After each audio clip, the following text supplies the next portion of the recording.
You are listening to Hit Play, Not Pause, a feisty menopause podcast for active, performance-minded women. I am your host, Celine Yeager. Each week, I bring you advice from athletes, scientists, researchers, and other experts to help you feel and perform your best, no matter what your hormones are doing. This show is a production of Live Feisty Media.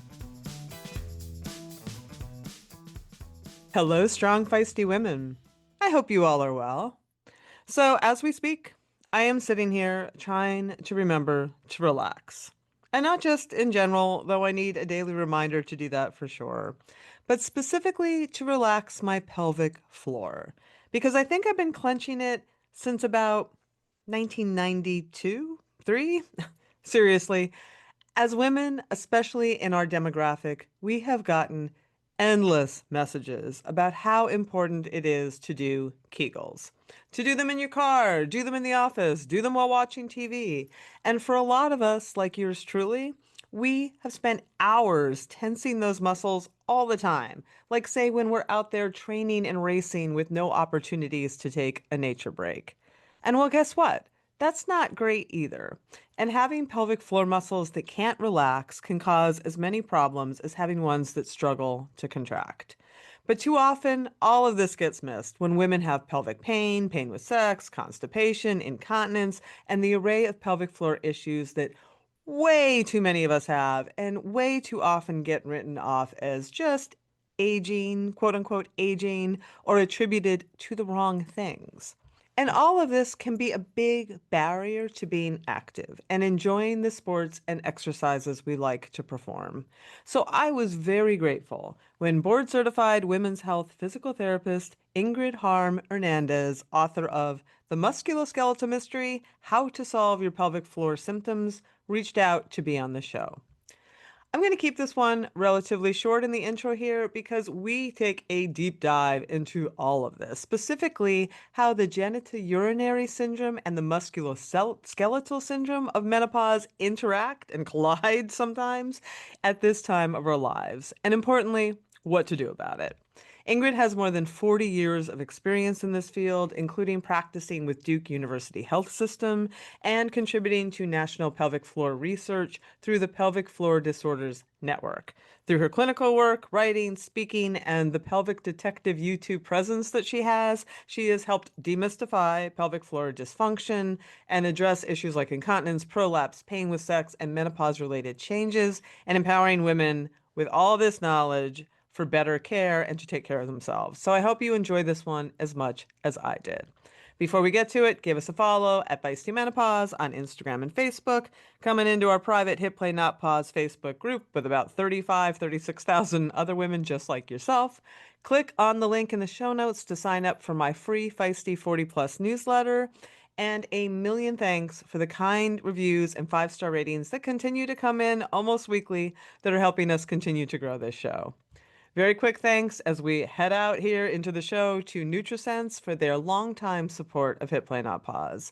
From CGMs to one-on-ones with their experienced dietitians who get women just like you, NutriSense has you covered. And they offer 30% off to our audience. So just hit the link in the show notes and use the code HITPLAY, all caps, one word, and get started with one of their dietitians today. So thanks, NutriSense. We really appreciate you. And with that, enough of me. Let's have a few words about those awesome sponsors and get on with the show.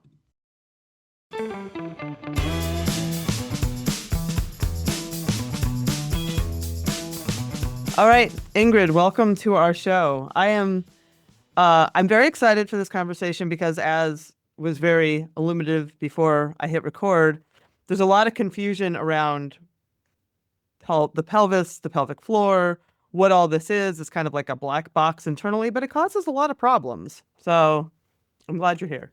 Absolutely. Thank you for having me. I always get excited about talking about anything pelvic. So being a pelvic physical therapist, that's my world. That's where I live. And you're absolutely correct. There is such confusion about the pelvis and the pelvic floor and what is that? And people are talking about it, but what does that have to do with me? So I'll start with just the pelvis itself. And interestingly enough, when people kind of put their hands on their hips, as they say, they're actually putting their hands on their pelvis. Hmm. So the pelvic is this, the pelvis itself is this amazing structure. We can start with the bony part of it, and that is these big, almost heart-shaped bones that are where you put your hands on your hips. And they're meant to protect your pelvic organs. They are meant to connect with your spine. They're meant to connect with your hips. So this amazing thing about the pelvis is it integrates so much of our body that what happens is really focused on the pelvis, and yet we don't realize it. We don't give it credit. No one explains it to us. So it's hard for people to understand how important the pelvis itself is, and that every movement we make every single day, the pelvis is what is the center of that, right? So, couple, again, fairly ignorant. I thought I was knowledgeable, but like when you start really digging in, like when I say the pelvis, does that technically encompass the pelvic floor musculature as well as the pelvic organ, or is it just the bony structure, or is it all the pelvis? So the pelvis is all of it. So the pelvis is the bony structure, the ligamentous structure, so the ligaments that connect all the bones. Then we add in the organs in there, and then we add the musculoskeletal system. And I think the musculoskeletal system is what confuses people so much, because when you hear about, let's say, menopause, right? You hear about perimenopause, you hear about hormones, you hear about your organs, your uterus and your bladder, but you don't really hear about the muscles. So the pelvic floor is comprised primarily of muscles. There are also fascia in there, which is kind of another whole component of it, but a very We've done a whole important. show on it. But for purposes of today, we'll focus a little more on the muscular part of it, because I think that's what people really, really don't get. And that's where a pelvic physical therapist really comes in, because we're functional and movement experts. That means we look at things, how do they influence your life? How does it, not just a diagnosis, but what's happening in your life that has become limited or is difficult to do? So the muscles are the key players, right? And if we talk about only the pelvic floor itself, we want to think of, I like to say, muscles that look kind of like a sling, or a hammock, if you will. So they go from our coccyx, our tailbone, to our front pubic bone, and they go from what are called your sits bones. So try that again, the bones you literally sit on, right? That's a mouthful. But it's that hammock that spans that. Now think about everything you do. Every time you sneeze, you cough, you jump, you exercise, that support structure has to be there to hold our organs up. So these muscles function as that support system. That's like one of the most important functions there that the pelvic floor can do. We add into that what's called a sphincteric function. So another S. That is, we have muscles that surround our urethral, our opening where we pee, and our anal opening where we poop. Those are sphincters, and those are pelvic floor muscles as well. So they're under voluntary control. So if we don't want to pee or we don't want to poop, they're closed and they open when we want to pee. For some people, when they get weak, and we can certainly go over these later, but I think it's a good lead up. If they're weak or they don't function well, then when we cough or sneeze, we might leak, right? So that's that sphincteric function. Then there's a sexual function. It helps us have intercourse. It helps us enjoy intercourse. It's all a huge part of it. And again, we don't really look at the muscles when we're talking about sexual dysfunction, yet it's a huge, huge, huge part of it, right? So that's the sexual function. Then it has a kind of what we call a function that lets our whole core work well, right? And that's going back to the supportive and also the stability function. So the pelvic floor, I like to tell people, think of that as the foundation of your house or your apartment complex, right? It is what holds everything up. And then your abdominal muscles are the front of your house or apartment. Your diaphragm, where you breathe from, is also a muscle, is the roof of your house. And the back muscles are the back of your house, right? And I tell people, think about this. If your foundation to your house or your apartment building has cracks in it, something's going to start to happen to the rest of the building. So if we don't take care of our pelvic floor, we probably are going to start to end up with problems elsewhere. But unfortunately, it's the other problems people look at, not the real foundation, the real issue, the real start of whatever the problems may be. Right. So I like people to really, really think how important that is. Then we have what's called a sump pump. It basically, that just means we help pump the fluid out of our pelvis and in back where it belongs, into our vascular system, up to our heart and so forth. Then we also have a birthing function and a breathing function. So remember, before the house and the diaphragm, every breath we take, the pelvic floor responds, and vice versa. So like a canister working together, those structures work together all day long, and we don't even know that's happening. So you can see how complex the pelvic floor can be, and it's an integral part of the pelvis that we started the conversation with, that affects everything in the pelvis.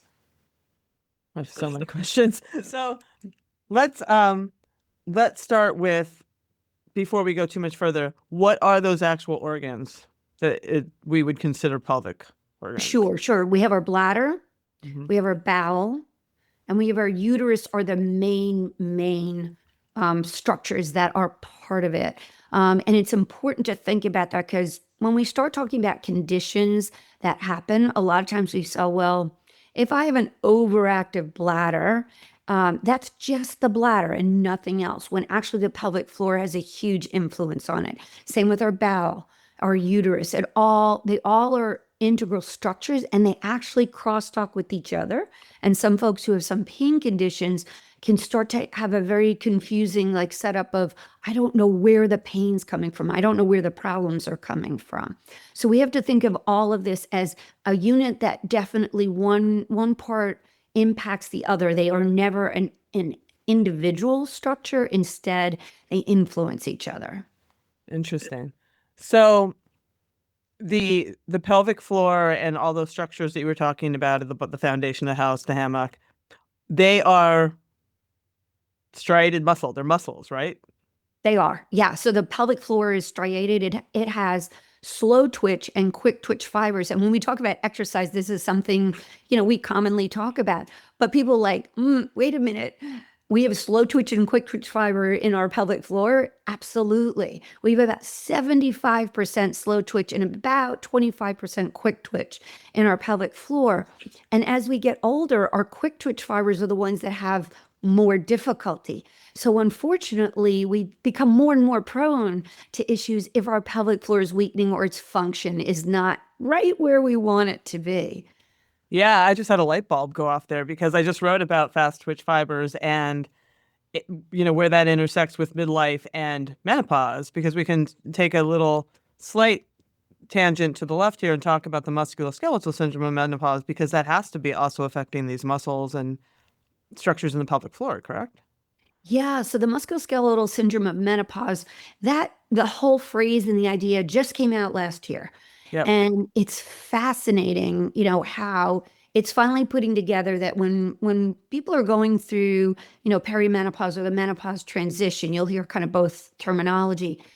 We think, well, okay, hot flashes, maybe, sleep disturbances, maybe. What we don't talk about is things like frozen shoulder, arthritic kind of sudden acceleration of our joint pain, joint limitations, sarcopenia, so loss of muscle mass that accelerates dramatically during this time period, and then right after going through menopause, and then bone density loss. All these things accelerate during this time frame.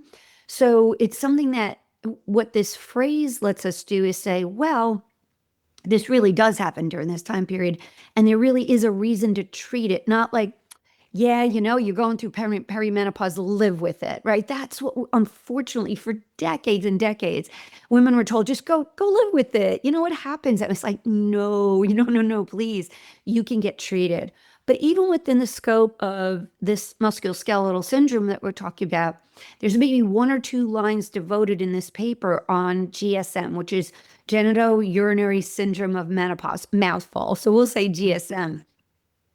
But GSM is basically a huge effect on our urinary system, our genitals, and our whole, like, I'll call it the entire quality of life. Because if we start to have problems with our bladder, we start to leak, we start to say, well, I don't want to do this. I don't want to do this. I'm embarrassed about that. If we have problems with intercourse, we have problems with sexual relationship. Oh my gosh, my whole relationship is starting to fall apart. I'm in pain. I don't like it. I have low desire. Like all of this is part of GSM.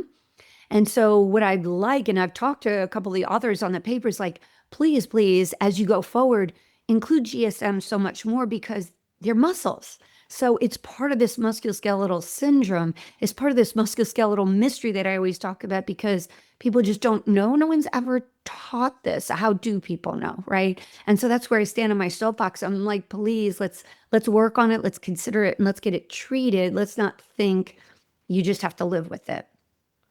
Yeah, it's super important. And I know the lead author of that paper quite well, Dr. Vonda Wright, and I'm sure she was receptive to that. Um, and I hadn't really thought much about how GSM intersects with the musculoskeletal syndrome of menopause before, but boy, oh boy, there's a lot there. It's a lot to unpack, right? To think about it. But everybody I talk to, it kind of says, oh, wait a minute. It's these light bulbs just go off. And I feel like, I have to keep repeating it. And it's gaining traction, but it's very hard for people to put all those together unless you're educated and unless you really learn about those things. And then it makes perfect sense, right? And people become advocates of it. But it's a lot of work to get all those little points connected, all the pieces of the puzzle connected, and then say, oh, okay, let's do something about it. Yeah, because all we ever hear about or have heard about until recently, and I appreciate women like yourself pushing this conversation past Kegel exercises because that's literally all we've ever talked about. And for people like myself, it's so interesting when you talked about the synchronization of the diaphragm and the pelvic floor and what's happening there. It dawned on me very early on in this podcast. I had a pelvic floor therapist on. She might have been even episode 4. I mean, it was very early. And she said how she treated some incontinence issues in this population. She would have women do diaphragmic breathing in child's pose. And I was like, why? And then I understood much later on that for myself and I'm sure I'm not alone in this with this active athletic population, I was way out of sync. I would be used to holding, not peeing, like holding and clenching for literally hours on my bike because I race 100 miles. I race for days. You can't just pee. And then when you want to, even if you want to pee on the bike, it's really hard to do because you can't relax. So I was very out of sync with that. Like things were, the last thing I actually needed were more Kegels. Yeah, it's so. Oh, there's that's another battle is that, what you hear, unfortunately, in social media a lot is like either you do 1,000 Kegels a day or don't do them at all. You Right. hear this like this huge opposite ends of the spectrum. And it frustrates me because unfortunately I feel almost like we live in a world of opposite ends. Like, let's just come to the middle here and talk about things. But what I tell people is, first of all, yes, pelvic floor exercises are okay in the right environment, taught the right way, done the right way, right? So most people can do a pelvic floor contraction, but what people don't realize is, can they do a relaxation? Can they come off that contraction? So when I do an assessment as a pelvic PT, I'm just looking, can you contract? I'm looking at the quality of the contraction, the endurance of the contraction, that quick contraction because of the slow and quick twitch fibers we talked about. And I'm also looking, can they relax and how long does it take them to relax? Because if I have a patient coming in who has pain or cannot find their pelvic floor or cannot relax their pelvic floor, my first order of business is get them to understand what a pelvic floor relaxation actually is and get that functioning well. And then a lot of times we can start turning back to a contraction so that we focus on the whole functional ability of the pelvic floor rather than saying, I just want to get you strong or I just want you to relax. Every muscle needs to function at its fullest. So I tell people, if you do a biceps curl, right? And you leave your arm like that after 24 hours, you're not going to be able to open that up, right? You do that for a long time period. And after a while, you may still have a little ability to use this muscle in this very short motion, but you're going to lose the ability of it to function through the rest of its range. Well, at the pelvic floor, that same thing happens, but we don't see it. We don't know. We never walk around with our arm up like this. It would be kind of silly, right? But at our pelvic floor, we may be clenching, like you said you were doing, but then you don't know, have I unclenched? Did I let it go? And it becomes part of what you do all the time to the point where you spend more of your time in a clenched pelvic floor and not with the ability for it to relax. So as a pelvic PT, we have to look at that. We have to assess it. We have to understand. So tell people, if you try to do pelvic floor exercises, that's okay. But if you can't find it, you don't know what you're doing, you're having pain, your symptoms are getting worse, that is a huge, huge red flag. Please go to a pelvic PT because they'll properly assess you and get you in the right track to do exactly what you need to do rather than kind of guessing at it, right? Are people receptive to that? Or are they still nervous about? I feel like when I talk about getting pelvic floor therapy, there's a I don't think people know what it is. And when people don't know what something is, they're always a little like, there's a little barrier that goes up. Yeah, yeah, 100%. I'm actually so glad you brought that up because one of the reasons I wrote my book is because patients were not getting in to see me, or it was 5, 10, 20, and 30 years of all sorts of symptoms Ooh. before they actually walked in the door to me. And then they would say, Ingrid, why did no one send me to see you? And I'd say, well, as general, the population is not educated, and even our practitioners are not educated in this. Just like in the menopause and the perimenopause world now, people are not educated into what's really going on in this time period. How do we get someone to get help, right? So I was so, so very frustrated that I wanted to find a way to educate everybody.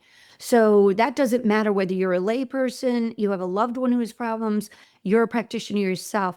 Everybody understands the same language. Everybody gets, oh, now I know where I need to go. And now I understand. So I go over the musculoskeletal system. I go over the diagnoses. I go over what is a pelvic floor assessment and what's pelvic floor treatment. And then what are self-care tips? Well, how do you start working on your journey, to get there, to do what you want to do, right? Get that quality of life back, in other words. So if you want, I can explain briefly is just like, what does it mean to go to a pelvic PT? Because if you feel like your audience would like to know that and that gets them to the right place, I'd love to do that. No, that would be great. And maybe integrate into that a little bit. One of the things that I found really intriguing, and we can integrate it here or make it a separate part depending on what you think is best, is this idea that people will come in with things like urinary incontinence, maybe fecal incontinence, prolapse, all those things. And it's that musculoskeletal piece is part of it, but not necessarily being addressed. So I would like to give as many light bulbs to women as possible, I guess is what I'm saying. That, oh, this thing I'm experiencing. I had a woman on the show just last week. It hasn't come out yet, but she's been leaking since she gave birth to her child 23 years ago. And now she's hit perimenopause and it's so much worse. Like she sort of managed it kind of on her own, but nobody ever helped. Yeah. That's so sad. It's so sad that in today's day and age, that's still happening. So what I can definitely describe what happens and then kind of say why those, like the different kinds of diagnoses and symptoms, why that even happens, and then wrap it around with like How do we get people in the right There direction? you go. Okay. So, pelvic physical therapy is like physical therapy in that we do all the functional and exercise and the great stuff that physical therapists do. But what sets us apart is we get extra training, lots of specialization in the pelvis and the pelvic floor. So when we do an assessment, we'll look at all the things that normally would be looked at, range of motion, your hips, your knees, all of that, right? But then we'll say at one point, well, we think we need to do a direct assessment of the pelvic floor. So very different than what you experience in an OBGYN. We don't use speculums. We don't use stirrups. We don't do any of that. Good to know. And that's so important because I'll tell you, when I tell my patients walking in the door, they're nervous. I see their shoulders like this. And then I describe it and they're like, oh, they're so happy, right?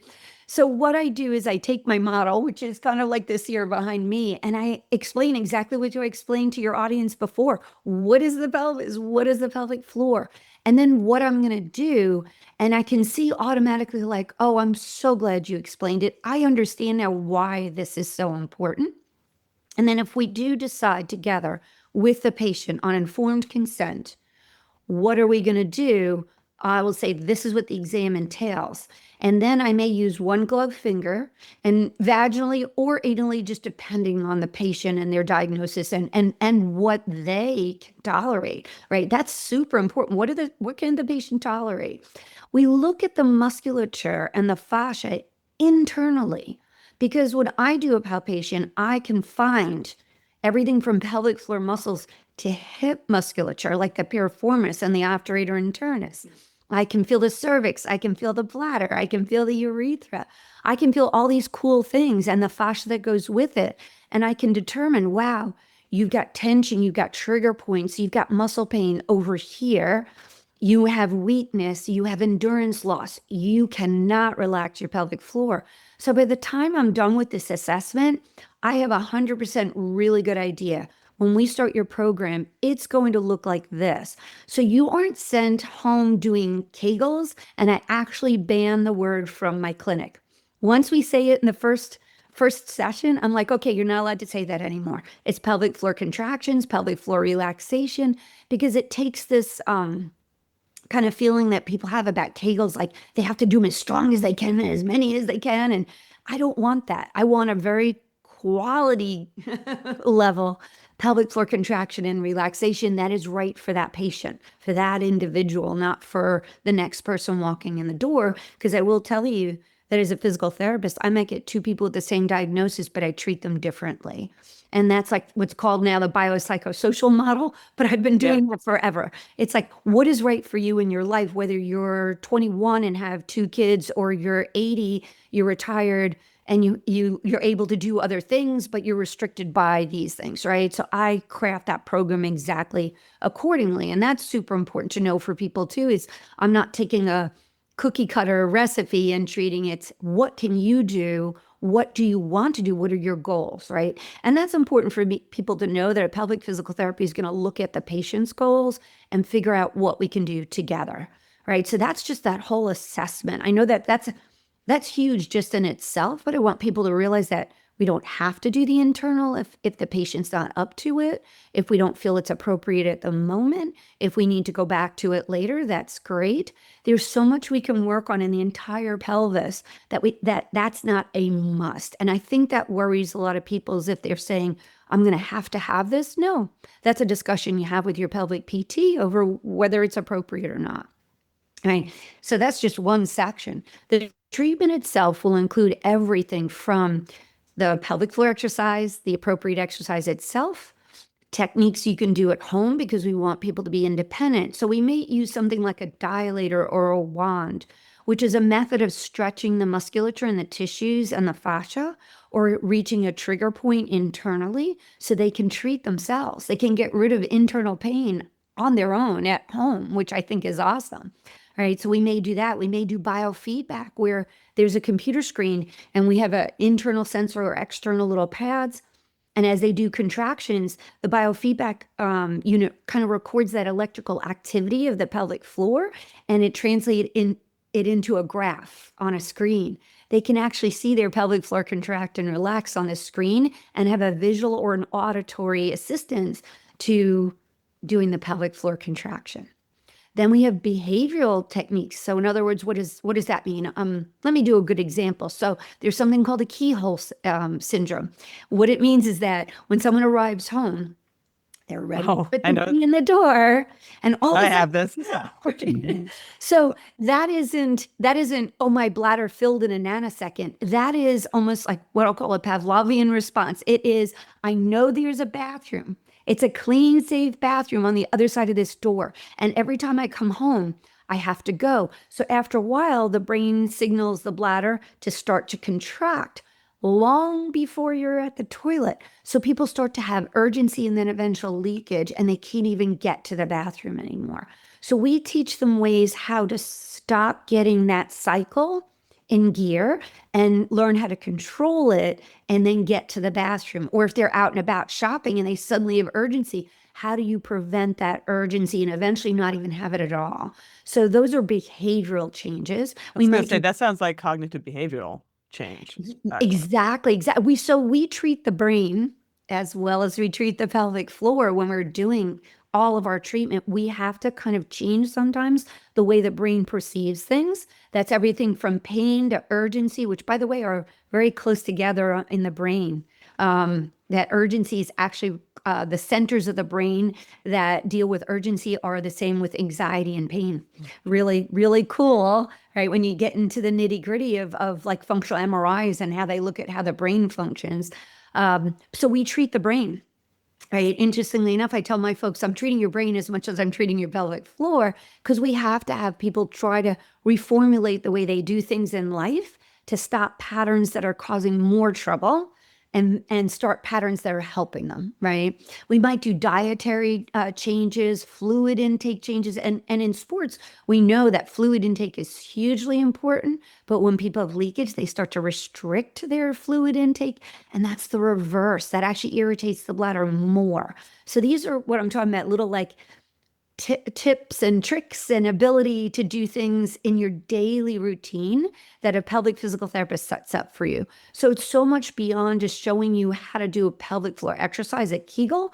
It is how to change your life, how to approach things very differently, how to deal with pain differently, how to become active again, how to get your bone health and your muscle health up, that during this whole perimenopause time frame is vital. Of what we talked about before, sarcopenia, that muscle mass loss, right? That lean muscle mass that we really, really need to keep us healthy on so many fronts. People stop doing exercise because they're embarrassed of their pelvic condition. So we end up with this very bad cycle that we really, really need to break. So that's like the PT treatment, evaluation, like what that would look like. So hopefully people are less worried about going to PT and feel like, oh, this really makes sense, right? And then if we wrap it into, I think naturally, you already mentioned incontinence is one of the things that we deal with. So yes, urinary incontinence is probably, I would say, is what's known the most, that people are more willing to talk about. And we can have urge incontinence, we can have stress. So urge is what we talked about, keyhole or running to the bathroom. Stress is the cough or sneeze. We can have mixed incontinence. There are a few other kinds, but that's the vast majority of people are going to have one of those. And as we go through perimenopause, just like you spoke about the woman before, it absolutely increases because we have those changes in our muscles' ability during perimenopause. And we have tissue changes because of the estrogen drop. We have many reasons why that might happen. So that's one kind of category. Fecal incontinence is another. Oh my gosh, people really don't want to talk about it. And it's so much more common than people think, especially after giving birth. That's when that risk factor goes up dramatically. And then it may get a little better, but later in life, it comes back. So we really need to capture folks while they're pregnant and during the fourth trimester, much longer than postpartum, this whole long time period afterwards, that we need to capture them then to get rid of the problem and prevent it later in life. So that's another category. Another category we see is prolapse. So prolapse basically means a protrusion of, let's say, the bladder into the vaginal canal, or the uterus into the vaginal, or the bowel into the vaginal canal. So what happens with the person experience is a bulge into the vaginal canal. And the first thing they feel is like, for example, they'll take a shower and they feel a bulge coming out of the vagina. They're like, I have cancer, and truly, quite honestly, I don't blame them. If no one's ever said this could happen, that's scary. This risk goes up after giving birth, but then comes back later in life. And again, if we don't address it earlier on, it is much more prevalent later on. So we need to address it much earlier. That's another category. Constipation. Everybody blames their bowel on constipation, but the pelvic floor has a huge influence on our bowels. And I guess what I can say is we talked a little bit before about a tight pelvic floor. Right. So if the pelvic floor is tight and that sphincter that I talked about, that's why I love to talk about the anatomy, because this makes a lot more sense. When that sphincter is locked down, it's hard to pass stool through a sphincter that won't open or won't open completely. So what happens is people start to force into that closed opening, and it closes even more. So when we Valsalva, we're closing it down, because a true Valsalva means our pelvic floor should close. A true Right. Valsalva, it's when we go to lift something, we have a natural Valsalva, unless we're weak or we don't know how to use our pelvic floor right. But if we Valsalva on the toilet, we're trying to have a bowel movement on a closed anal opening, making it worse, continuing this cycle. And if no one says this is what's going on, it's just gonna, no matter what you do with your bowel, it will get worse. So we really have to get people considering constipation as a huge pelvic floor issue. That can be helped by other things like diet changes and all that. Don't get me wrong, but we need to look at that as a huge factor in all these pelvic conditions.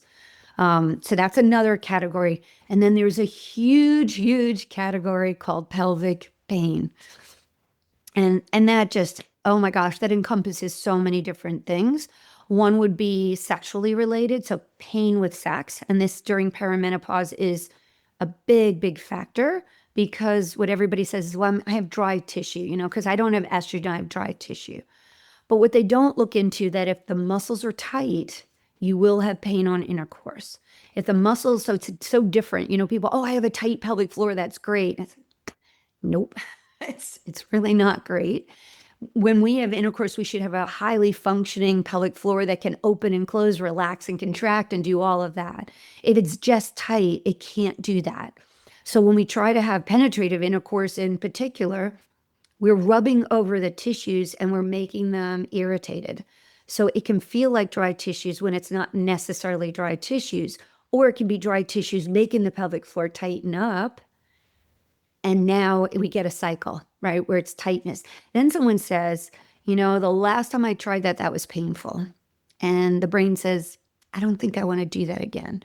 And people say, well, I have low libido. Well, if all your brain knows is that that's painful, your libido is going to be low. You don't even know that's happening, right? So it's very, very important for people to really understand those connections with the musculoskeletal system, to know how important that is, that we need to take care of that. And estrogen's not necessarily going to help that, right? More a combination. Some people need estrogen, some people don't. Some people need a combo of pelvic floor work and estrogen. What I'm saying is we need to look at it from all perspectives and just saying this is going to solve the problem, because most of the time it's not just going to solve it. And so that's that part of pain. Then there's pain that occurs anywhere in the pelvis, and it can be due to endometriosis, vulvodynia, which is a very irritative condition for the vulva. The lichen planus and sclerosis groups is, again, it's irritative. And the real reason why I'm bringing it up, if you have people who love to exercise and love to be on a bike, this can be so limiting. So limiting to being on a bike. Pudendal nerve irritation. Oh my gosh, hugely irritating on a bike. I've had so many patients who, cannot ride their bike anymore because of this, right? So it's so important to realize that pelvic pain is this like huge category that includes the abdominal region, scar tissue, C-section, scars, back problems, hip problems. Before I mentioned the obturator internus, I love to pick on this muscle. The obturator internus is a rotational muscle for our hip. but it is directly connected to our pelvic floor. So that means if our hip gets irritated, it can irritate our pelvic floor and vice versa. So a lot of folks who have pelvic floor problems have hip problems and have back problems. So as a pelvic floor PT, we address that whole picture to help people really get all the way back. Because if I only treat the pelvic floor, I might not get to the answer either. I need to look at all those other structures. So that's a huge category that we could spend hours talking about, just that category alone. But I think that maybe helps your listeners understand how broad spectrum this is. And then if we add the last little thing, which is pregnancy in fourth trimester, that's where a lot of these issues can change due to the weight of the pregnancy, the delivery process. And C-section will not necessarily reduce or get rid of a risk of a pelvic floor issue because you do carry that baby for 9 months. You get the weight on your pelvic floor. You still have stressors and strain on your pelvic floor. So I don't want people to think a C-section will clear them of these issues because it won't. And it can have its own host of issues, scar tissue, and all sorts of other things too. So we need to make good informed decisions when we decide on what we're going to do in pregnancy and beyond. And then I mentioned fourth trimester, which is instead of 6 weeks after we give birth, that's postpartum. And people are kind of told, well, go do what you want to do. And for a lot of people, 6 weeks does not do it. It can be months and it can be sometimes years afterwards.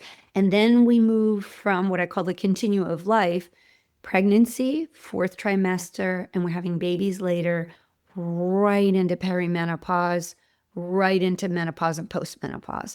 So we really need to look at this continuum if we want to be effective and say, let's work on things earlier. Let's get people care earlier. Let's help people prevent problems through their life rather than wait for things to happen because that's just part of life, right? So I want to kind of change that whole narrative.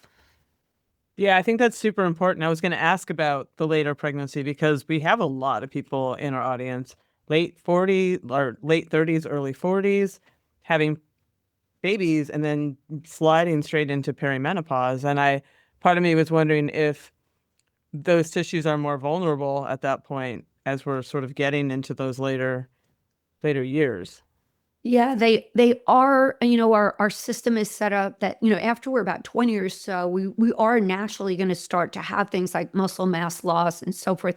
But it happens much quicker when we're older and we start going through perimenopause. So unfortunately, with later pregnancies, some of that's kind of being introduced already while they're going through their pregnancy and fourth trimester.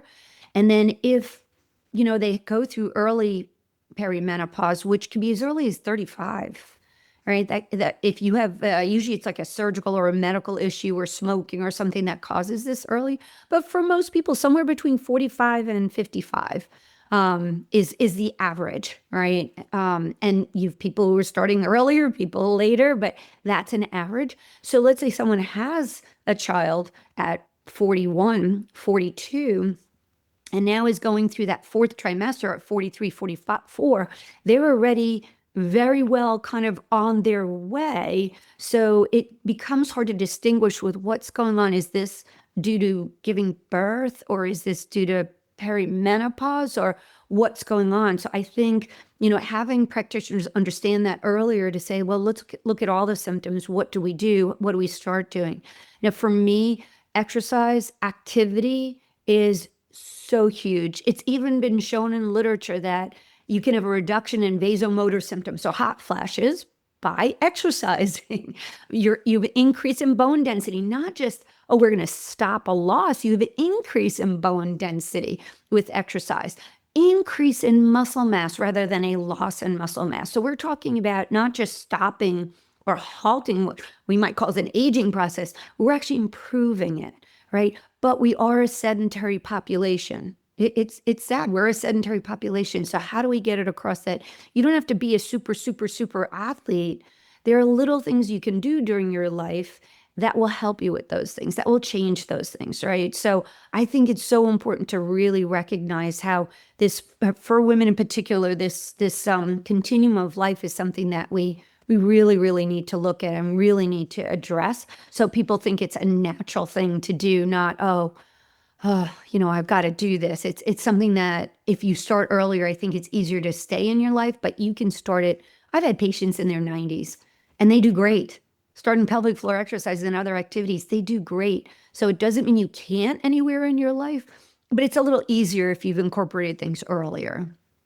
Yeah, that was going to be one of my questions, that this is a pretty active population we're talking to here, so we don't have to really convince them to exercise. They're already doing that. As we mentioned earlier, often this becomes a barrier to them doing that one thing that they want to do. But I was curious because you've emphasized a few times, like, if we get it early, that's better. But if you have a woman who is 50 plus, can is there still help? Absolutely, 100%. You can exercise anytime in your life. So unfortunately, for a long time, they were like, oh, you get older, you really can't do anything about it. And it was the exact reverse of what should be told to people is that as you get older, it's more and more vital to do it. And you can make the changes. And again, you don't have to start this vigorous program. In fact, I tell people start slow. If you haven't exercised, you're not used to it. Start slow, start with things that are comfortable, start with things you like to do. And Are we talking pelvic? I didn't mean to step on you there, but this oh, this is an audience that is already there. So are we talking specifically pelvic floor exercises or just exercise? yeah, well, both, but Okay, pelvic because they're floor. already exercising. Okay, So, so but they yeah. might not be doing anything for the pelvic floor. And like so many people I hear, they are having these incontinence problems. I haven't heard anyone talk about fecal incontinence, but probably because it's so embarrassing. But so if they're having that and it's in their way of doing the exercise that they've done all their adult life, what what does that process look like, and it can they get to where they need to be? Yes. Okay. So I always, just like everything else, so the principles they use for exercise are the Yes. principles you use for the pelvic floor. Okay. That's the cool thing is they have an understanding of those principles. This is Yeah. actually easy kind of progression into the pelvic floor exercises. So I spend something like 5 pages in my book, The Musculoskeletal Mystery, How to Solve Your Pelvic Floor Symptoms, describing a pelvic floor contraction, how to do it appropriately, and then how to start it yourself. So if they follow those principles, you can start that pelvic floor program on your own and then start to progress it so it becomes relevant and appropriate for what you do. So people who do, I'm going to pick one thing, weightlifting, right? It's important not only to do the exercise correctly, it's important to do it at the right time so that not only do you prevent a leak, I'll say, or prolapse while you're doing it, you train your body to do it automatically, that it becomes an integral part of that exercise, right? So we start with the exercise as its own entity, and then we progress it to utilize it while you're doing the whatever it is, the exercise that you like to do, right? So I get frustrated when I see oh gosh. So I'm not sure. It was probably about a decade ago. There was a whole thing with CrossFit where some of the women were dramatically leaking as they were doing different Yes. exercises. And they interviewed some people in the audience, and one of them was an OBGYN. And her comment was, well, they should invent something that helps this. And the pelvic PT world went nuts because we said we have been and we're yelling about this because by training appropriately, we don't say don't do the exercise. We say, how can you do this differently to stop whatever the symptom is, whatever the issue is? How do you improve it? How do you adjust what you're doing so you can continue what you're doing and not have the leakage or the symptoms or whatever it may be? So that's why I stress, yeah, learn how to do the exercise, but learn how to do it involved within the exercise that you do. I would love just one concrete example of what that looks like. I mean, just say anything. I like to do squats. I like to do deadlift lifts. I like to do whatever, but I have this leaking thing, or I like to jump. Pick one thing. It doesn't matter. What does that integration look like? Like, what exercises are we talking about with the PT, and how do they synchronize with the exercise that I'm doing in the box in the CrossFit gym?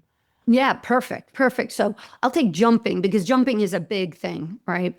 So what would happen in a PT's office is we'd assess and we'd say, okay, well, we're seeing that there's not, you can't coordinate that quick response. You cannot do this with your pelvic floor up and down, up and down, up and down. You might be able to kind of hold it, but you can't repeat it. Okay, we know. So even lying down on their back, I might start them with those quick, we call them quick flicks, quick Mhm. contractions. Okay. So it feels kind of like a pulsation of an up, down, up, down. And if they can't relax, they can't do that. So we have to teach them to relax. But let's say you can feel you can do that to some degree. I have people practice lying on their back at first only because I want them to really focus and say, ah, that's what that feels like. Now I know what I should be doing when I'm in another position.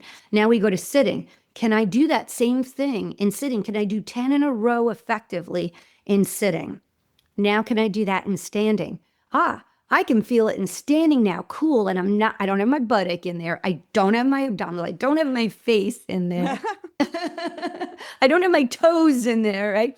I'm isolating to my pelvic floor. Cool. Now, next thing, what I want you to do is I want you to pull your pelvic floor up, hop up and down, and land holding your pelvic floor.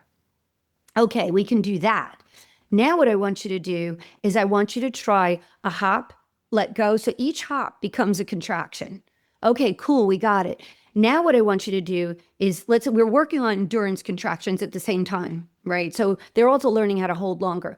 You can hold it for 10 seconds now. Okay, so what I want you to do is I want you to pull it up and I want you to hop 3 times in a row. I want you to hop 5 times in a row.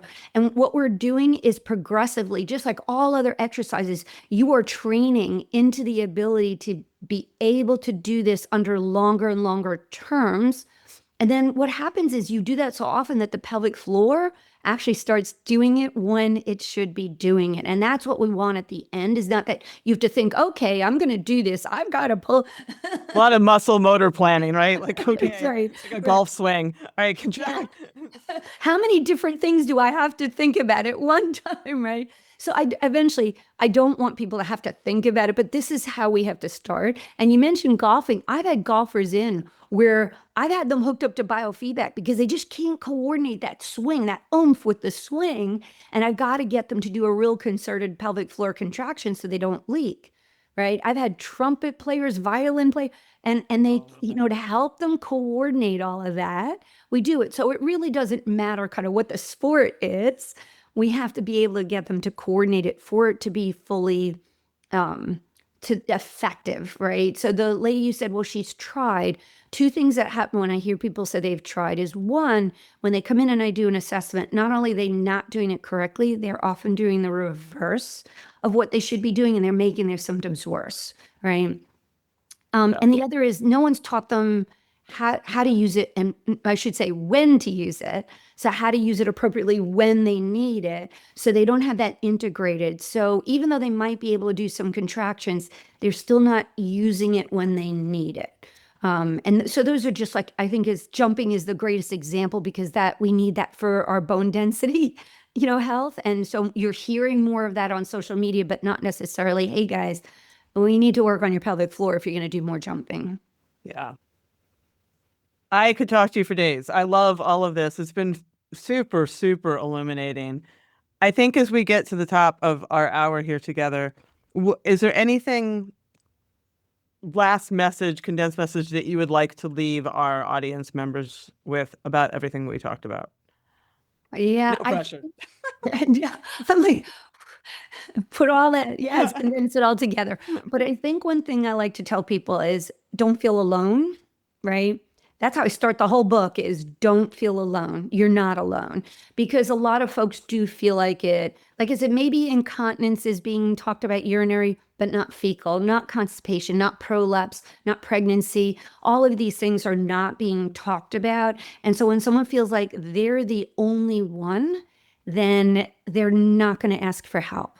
So the only way that people start to feel like, oh, and truthfully, 1 in 4, excuse me, yeah, 1 in 4 women, excuse me, I'm saying it wrong. 3 in 4 women can actually have a pelvic floor disorder over their lifetime, right? Can't That's believe that. huge. It's huge. So you're not alone.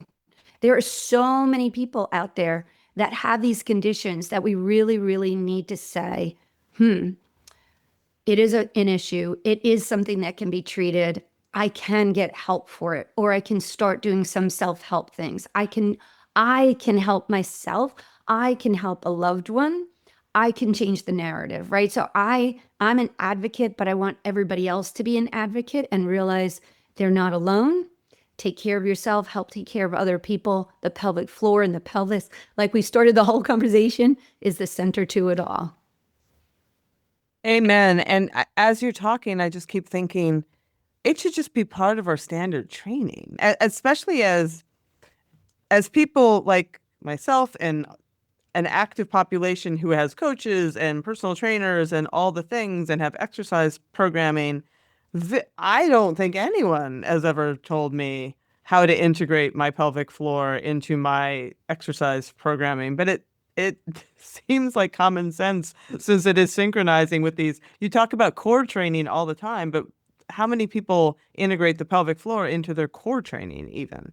They honestly, it's not a common thing. I've met some people. I've changed people's minds. I've done some courses where, I've had athletic trainers, I've had PTs that live in the fitness world, that is their primary population.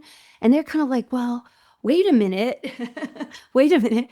And I have to go over, like, specifically for people who are interested in staying very fit and for being sports minded, it's just as important for them as it is for everybody else. And we need to stop saying the cores are our abs. Like, they're just one part of this amazing structure, with the foundation, the pelvic floor, being the most important, but is not addressed. So I think for your audience, just listening to this, to say, hey, I can get help. And even if it just means a couple sessions of saying, how do I find it? How do I do it? How can I do this best? How can I get my exercise done without the risk of leakage or these other symptoms that we talked about? It would just be awesome. And the more I try so hard to talk to other organizations, not physical therapy, because I want other organizations, whether it's an athletic trainer, whether it's a Pilates instructor, a yoga instructor, it doesn't matter. I want them all to be able to integrate this a lot better. 100%. I'm thinking about everything. The ACLs that women blow out, like everything. So much stuff generates from our core and our pelvis. Yes. We need to work on it all. Yep. Yep. All integrated structure. We aren't one unit here, one unit there. Just like we're not just a heart, we're not just a pelvic floor. We are everything together, or especially brain to pelvic floor, like we were talking about. I love that you brought that up, because that brain to pelvic floor is huge. We can't ignore it. We have to treat it as a unit together. That's all part of this. Well, thank you so much for the work you're doing, Ingrid. We'll put a link to your book in the show notes. And I really, really do appreciate you reaching out to me and initiating this conversation, because I've gotten a lot out of it. And whenever I learn a bunch of stuff, I'm 100% sure other people are going to learn stuff, because I read all day. I spend so much of my life in this world. So thank you again. Oh, thank you for having me. And thank you for asking such great questions that I really, really hope everybody kind of gets a pearl of wisdom, as I call it, out of what we talked about. Always my goal. Thanks so much. Thank you.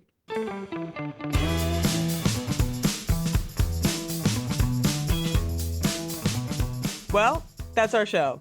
Come on back next week when I have a heart-to-heart with runner, female running safety advocate, and entrepreneur Dina Lewis, the founder of Running Mate, a real-time, on-demand app promoting female runner safety. She is doing such important work, so you will not want to miss this one. So come on back for that. And until then, as always, stay feisty.